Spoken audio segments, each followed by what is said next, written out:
నాకు ఇవన్నిటికీ బాధలు మాకు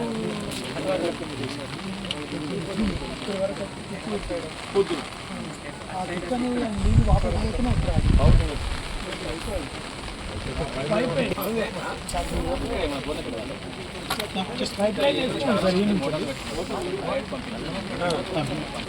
ఇంట్లో జగన్నాథ్పూర్ అయితే మనం చూసుకుంటున్నాం. చివరి వర్షాకాలం అనుకోవాలి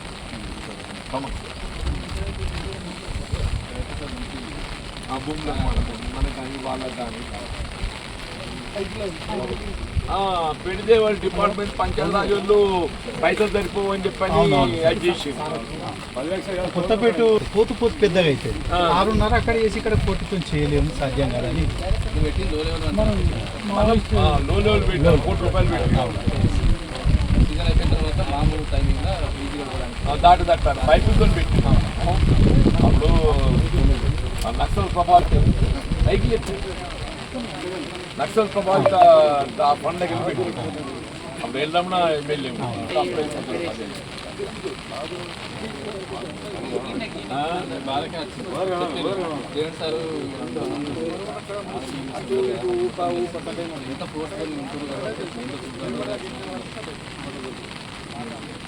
మూమెంట్ ఉంటే కోటి మంది లో లెవెల్ అయితే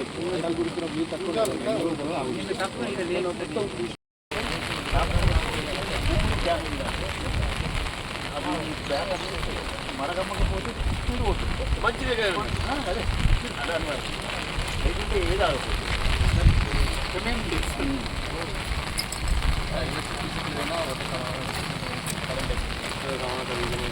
నిన్నటికి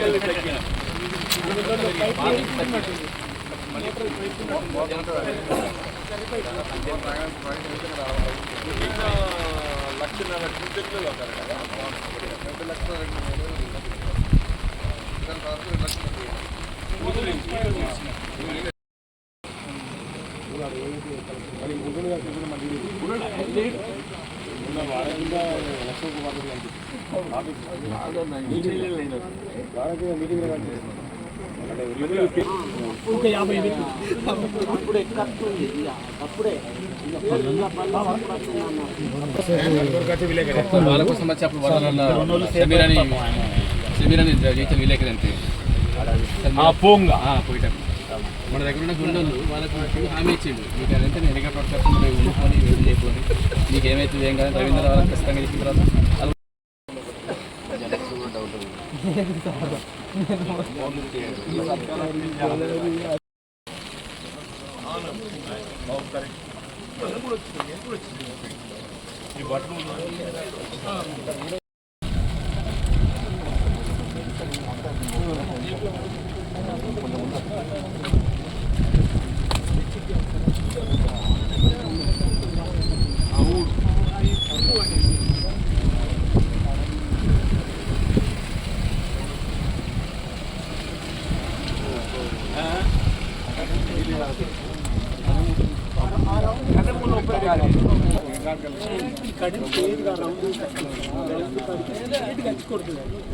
రౌండ్ తిరిగి ఇక్కడ ఈ నీళ్ళని అటు కొనియకుండా అటు పడుతుంది. ఇప్పుడు కరెంట్ కింద ఒక బ్యారేజ్ కడితే మనకేం నష్టం? మనకేం లేదు, మనకి ల్యాండ్స్ అన్ని ఇటు మర్రగమ్ముతాయి కదా కష్ట అంటున్నాం.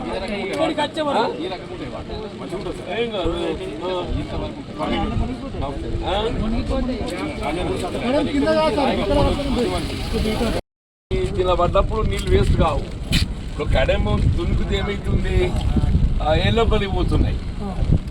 కడెం దునికి ఎల్లంపల్లి పోతుంది. ఎప్పుడైనా శ్రీరామ్ సాగర్ ప్రాజెక్టు కంటే కడెం ముందు దునుకుతుంది. శ్రీరామ్ సాగర్ రాని కాలంలో కూడా కడెం వస్తుంది. మనం కడెం కింద కడతామనుకున్నాము, ఈ పైన మనకు 10-20 కిలోమీటర్ దాకా నీళ్ళు నిలబడతాయి. లిఫ్ట్లు కానీ మళ్ళా కాళ్ళకు లిఫ్ట్ చేయవచ్చు. సార్ ఈ పొజిషన్ ఉన్నప్పుడు ఒడ్డెక్కుతాయి వాటర్ అన్న, ఈ పొజిషన్ ఉన్నప్పుడు ఒడ్డెక్కుతాయి వాటర్ ఎక్కువ ఎత్తు కట్టద్దే, మీరు ఎక్కువ ఎత్తు కట్టద్దు. ఈ రకంగా బ్యారేజ్ లెక్క కడితే ఏం కాదు. అట్లయితే డ్యామ్ ప్రాజెక్ట్ కడుతున్నాము, ఎల్లంపల్లి లెక్క పెద్ద కడుతున్నాము, మనకి మునుగుతాయి. బ్యారేజ్ కట్టాలి. అదే కొల్వాయి కింద ఎస్టిమేట్ వేయించి అంతా 1000 కోట్ల రూపాయల నుంచి కొల్వాయి కింద ఎస్టిమేట్ వేయించిన 1000 కోట్ల రూపాయల నుంచి 1000 కోట్ల అయిపోతే బ్యారేజ్.